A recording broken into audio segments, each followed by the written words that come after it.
Hey there, Coach Steph. So glad you're here. Okay, so all the things. Subscribe, like, comment, share, all the things. We'll make it quick and easy. You know the drill, so do it. It'll bless me. Okay, part 2 of adult kid frustrations. In part 2, we're going to talk about respect. We are going to kind of dive into kind of understanding where your adult kid is in their life. I'm talking about a kind of young adult, maybe out of the house, maybe still in the house, but kind of the process that they are going through in their life. And in that, I want to remind you that someone in the world decided 18 was an adult. That's fine. But I also want you to know the truth is the brain is not fully developed until mid to late 20s. There's still a lot of things shifting up there in their mind that they're trying to figure out life. And so there's a lot of grace in this season of life. They're amazing. Our adult kids are amazing. It doesn't mean there aren't some frustrations along the way. So let's dive in and talk about some of those. So the first point I want you to get is that, again, where their brain development is, where they are just in life, is that they are assessing their life growing up. If they're married, them and their spouse are assessing both of their lives, how they grew up. What do I want to keep? What do I not want to keep? What do I want to do different? It's a very idyllic mental stage of their life because they're going to do everything perfect and you didn't. I didn't. I know I didn't. I think we're probably on the same page with that. But anyhow, they are at this place where it's healthy and good for them. Give them space to assess their upbringing, to assess what they love, what they didn't love, and let them idealize. You know, sometimes as parents, we can laugh with those ideals that come up and you're like, oh, good luck with that. And some of that is because we remember, I was going to be like this as a parent. I'm going to do this as a parent. And then you get in the real throes of life and you figure out maybe that doesn't work as well as I thought it was going to. And you pivot and you change along the way. Well, we need to give them space to do that same thing. So when it comes to respect and our adult kid frustrations, give them space to be able to assess and make up their own mind about what life is going to look like. And you just say, hey, you go for it. And you sit back and you'll watch them pivot and change as well. So number 2, I want to say this time in thinking, it leads to absolutes. So it's easy for them to feel super strongly those absolutes of what they're going to do, what they're not going to do. And this can be hard for us to swallow, but let that breathing space be there for them to figure things out. They will really respect you for that, even if it feels disrespectful. I know of a client whose mother felt like by you reassessing your upbringing and then leading to some absolutes of what you are, you aren't going to do, that mother was offended and hurt.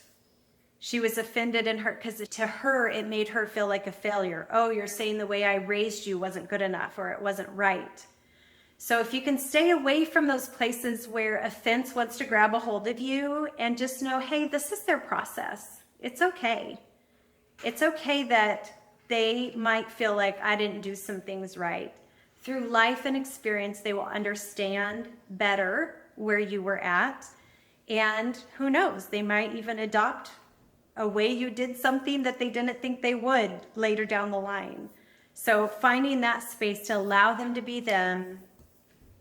Third, I would say stay engaged. Stay engaged. Okay, so I'm going to be super transparent and tell you I have 2 adult girls that are married and they're both pregnant with their second babies right now. And I've been surprised. It has felt to me they don't really come to me as a resource through their pregnancies and through their marriages and things like that. They're really kind of just going along. And you could say, one, well, maybe I did such a good job, they don't need that input now. But you could also just understand again, and this is kind of what I've decided, that there is so many places for them to get the specific help they're looking for, that they want, that they need to answer their questions, because there's online communities about everything. There is Google. They can Google anything. They can YouTube anything. They can find resources at their fingertips super quick and easy. That's not just mom's view, but it's a broad view, because in these learning communities and stuff, there's these social places online.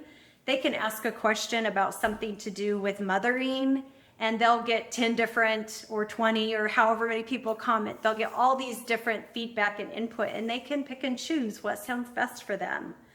So I've kind of had to work through a little bit of feeling like, man, I wish I was a little more needed, or that I was sought after for advice a little bit more.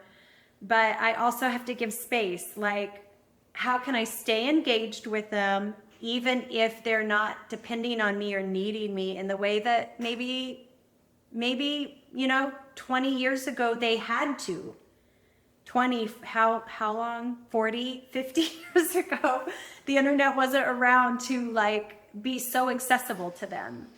And so just being okay with that, and still engaging, still pressing in. How are you doing? Is there any ways that I can help? I want you to know I'm here for you.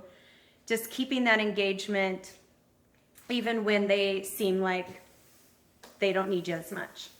So give them grace and understanding. We've really kind of woven that into a lot of these points already. Last point I want to leave you with is just to remember back. Remember back to what it felt like when you stepped out of your home, and how much you wanted to be independent, how much you wanted to make up your own way of living life, how much you reassessed, like, did I like that? Did I not like that? I never want to do that. So there's all of these places for you to have empathy for the stage of life that they are in. If you're not feeling respected in some way, step back and think about, what was it like for me? And then empathize with them, and keep giving them space to grow and learn, knowing you are a constant to be there because you love and adore them. All right, I hope this helps, and I hope you're doing great and have a fabulous day.